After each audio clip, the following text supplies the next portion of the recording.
Sometimes accidents happen, and sometimes they happen to your friends when they're driving your car.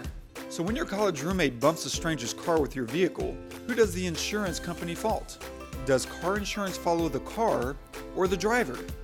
Let's start with a few general rules. First, state laws require drivers to have insurance that covers minimum liability standards. If your college roommate is a driver, then he must carry minimum liability protection for his state. Second, as the owner of the car, you may choose to carry comprehensive or collision coverage in addition to the mandatory liability coverage. Collision and comprehensive are coverage for any damage incurred to your vehicle, no matter who's driving it. So when your college roommate causes that 5-car pileup, where does this put you? If your friend is driving your car and is at fault for the accident, then your insurance kicks in first. That's assuming, of course, that your friend didn't steal your car or use it without permission and that you didn't explicitly exclude him as a covered driver from your policy. A clause in your policy called the Omnibus Clause covers your vehicle if anyone borrowing your car damages it as long as you gave that person permission to drive your car.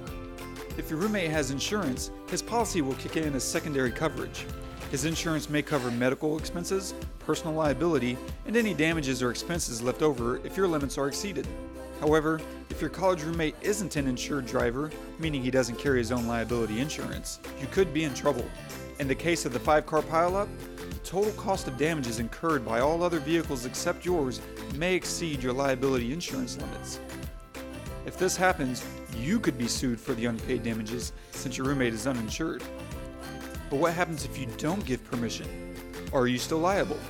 Let's say your college roommate took your car for a joyride without your consent when the 5-car pileup happened. You are not responsible for damages so long as your friend is an insured driver. His insurance will provide primary coverage, though your insurance may kick in to cover the damage to your personal vehicle. If your friend is not insured, you assume primary liability. Also, personal liability and medical expenses may be paid out by the driver's insurance, not yours. To protect yourself, make sure you don't give someone you don't trust or someone you've excluded from your policy permission to drive your car.